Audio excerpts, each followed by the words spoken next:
Voilà, vous avez le titre du message de ce soir sur vos écrans, délivré. Et c'est ce texte qu'on trouve dans l'épître de Paul aux Galates et un cours biblique aussi qui m'a inspiré pour ce moment ce soir tous ensemble. Galates chapitre 1 au verset 4, nous pouvons lire: Le Christ s'est offert lui-même en sacrifice pour expier nos péchés, afin de nous délivrer, et c'est ce mot-là qui va nous intéresser, afin de nous délivrer du monde présent, dominé par le mal.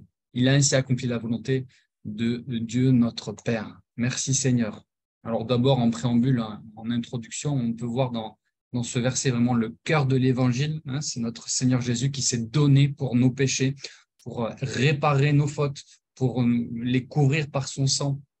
Son œuvre de réparation, elle est parfaite, parfaite parce que lui est parfait. Ce n'est plus un sacrifice d'animal comme au temps de la loi, mais bien l'agneau de Dieu qui ôte le péché du monde. Bien la peine capitale que nous devions subir, c'est lui qui l'a subie, celle que nous avions méritée, c'est lui qui l'a pris. Il nous a ainsi donc délivrés, arrachés de ce siècle présent et mauvais, de nos péchés, bien sûr. Mais ça ne veut pas dire, ce texte-là, que nous sommes bien sûr enlevés de cette terre. Nous sommes toujours là, bien les pieds sur terre, et nous sommes par contre passés des ténèbres à la lumière. Merci Seigneur, il nous a délivrés du pouvoir des ténèbres, il nous a transportés dans le royaume de son Fils bien-aimé. C'est ce que dit Paul encore aux Colossiens. Il nous a mis à part, il nous a convoqués, il nous a délivrés, il nous a purifiés. Voilà, il fallait faire cette petite introduction pour remettre les choses dans son contexte et, euh, et remettre au cœur de ce message bien l'évangile de Jésus, la bonne nouvelle. Et nous allons donc nous arrêter sur ce terme délivré, arraché. Le Seigneur s'est donné lui-même en version seconde, il s'est donné lui-même pour nos péchés afin de nous arracher du présent siècle mauvais. Le terme original, il y a cette notion d'être déraciné, d'être délivré, d'être sauvé, d'être arraché. Voilà, on a été arraché de notre ancienne manière de vivre pour être comme une plante rempotée dans un nouveau pot. Nous sommes des êtres nouveaux, des nouvelles créatures. Les choses anciennes sont passées, tout est devenu nouveau. Il nous a donc délivrés, arrachés. Et ce terme, délivré, eh bien, nous le retrouvons dans 4 contextes différents, avec 4 applications directes pour celui qui est libre en Christ, pour celui qui a été arraché, pour celle qui a été délivré, libéré. Et ces 4 contextes nous amènent à être délivrés du danger, premièrement, à être libérés de l'oppression, deuxièmement, protégés du méchant et arrachés à la difficulté. Alors, ça va être succinct puisqu'on n'a pas non plus 45 minutes pour pouvoir développer ces choses-là, mais c'est important pour plusieurs, je le crois, et dans nos prières, être conscient que nous sommes libérés, délivrés, protégés, en Jésus, bien sûr, et en Christ. D'abord, c'est Étienne, dans Actes au chapitre 7, qui emploie ce terme pour décrire la délivrance de Joseph. Les fils de Jacob, poussés par la jalousie, vendirent leur frère Joseph pour qu'il fût emmené comme esclave en Égypte, mais Dieu était avec lui. Il le délivra de toutes ses épreuves, délivré du danger. Et la suite du texte nous dit: dans sa grâce, il lui donna la sagesse nécessaire devant le Pharaon, roi d'Égypte, si bien qu'il fut nommé gouverneur du pays et de toute la maison royale. Donc, toutes ces épreuves, Dieu l'a délivré. Joseph, il en a connu des épreuves, vendu par ses frères, acheté comme esclave. Alors, il devient chef de la maison de son maître Potiphar. Il établit sur toute sa maison, sur tout ce qu'il possédait. Après, ça se passe mal avec la femme du patron, alors que lui, il est clean, il n'a rien fait, mais ça se passe mal, il est jeté en prison. Nouvelle épreuve, en prison, allez. Mais l'Éternel fut avec lui encore dans cette épreuve. Il lui témoigna sa bonté, il lui fit gagner la faveur du commandant de la prison, on le sait, il lui confia le soin de tous les détenus qui se trouvaient dans la prison. Il a une occasion de pouvoir être libéré, mais on l'oublie. On l'oublie encore pendant 2 ans. Je vous passe les détails, hein. On n'est pas dans une étude biblique à proprement dit. Il est au fond du cachot, mais ça y est, on se ressouvient de lui. Et puis on connaît l'histoire de Joseph, premier ministre de l'Égypte. Il sauve toute sa famille, merci Seigneur. Et puis il en découle Israël, le peuple hébreu de 70 rachetés de la famine.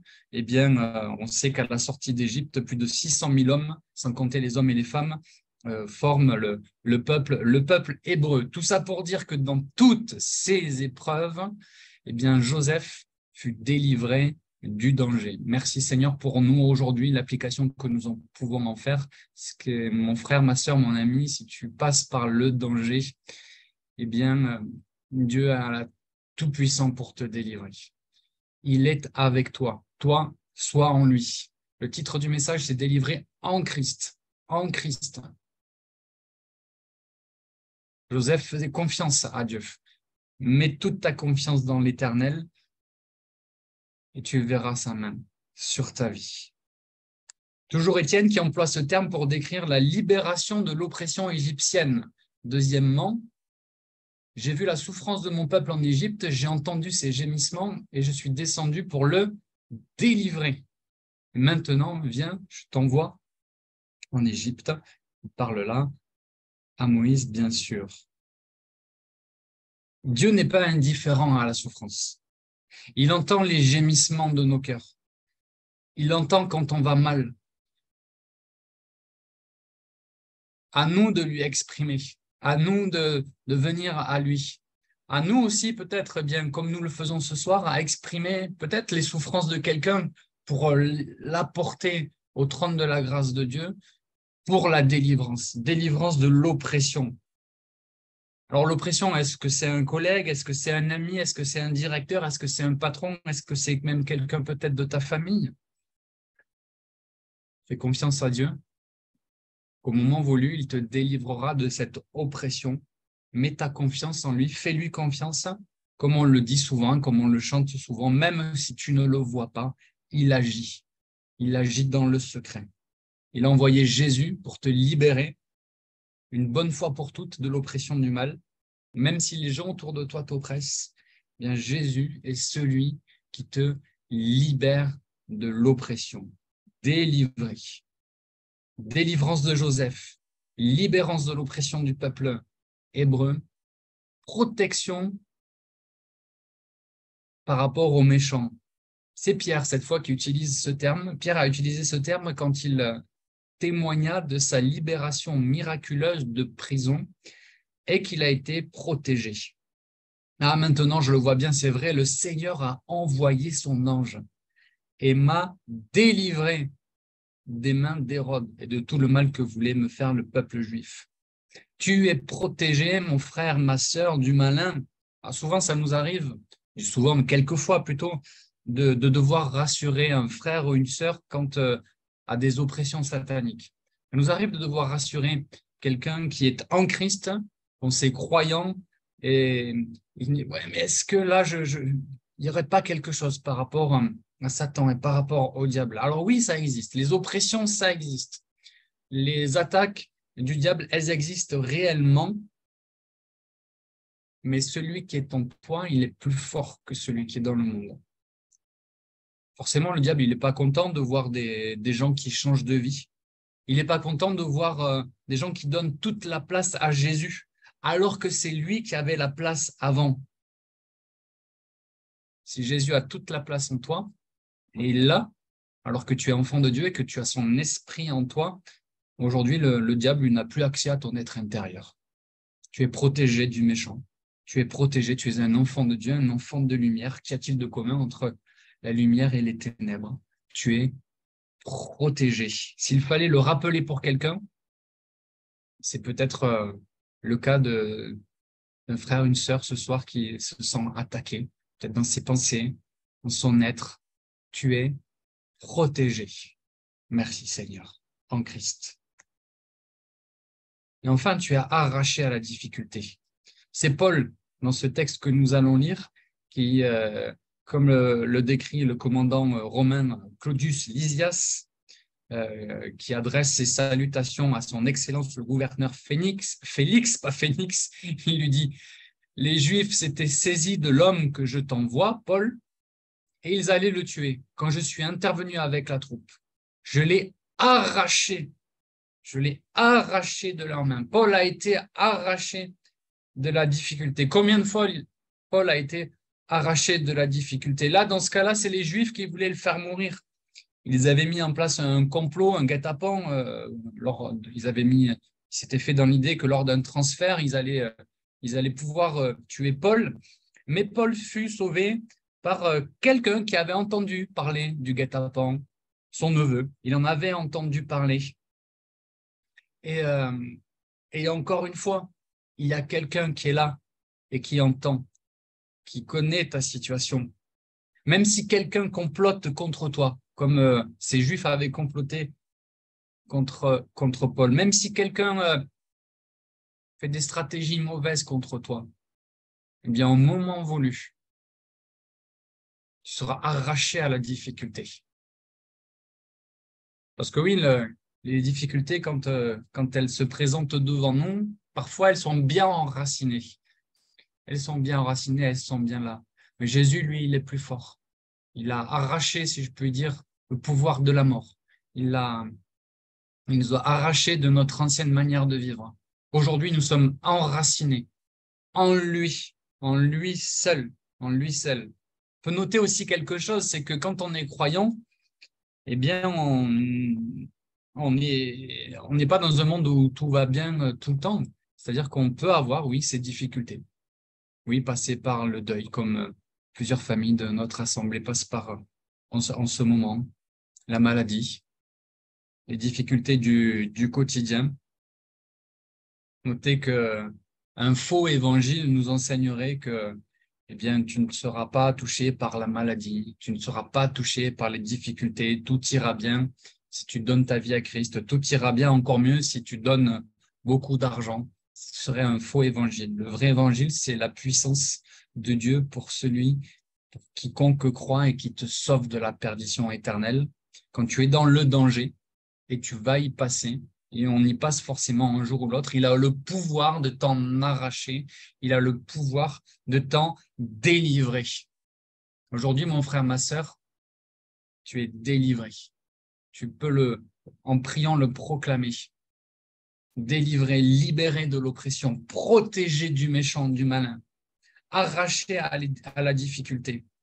Le Christ, il s'est offert pour nous, pour chacun de nous, afin de nous délivrer de ce monde présent, dominé par le mal. Nous vivons sur cette terre, mais nous vivons aussi avec l'espérance, eh bien, d'être un jour avec lui, mais déjà avec cet état d'esprit, cet esprit qui accomplit la volonté de Dieu dans notre vie, même en passant par la difficulté.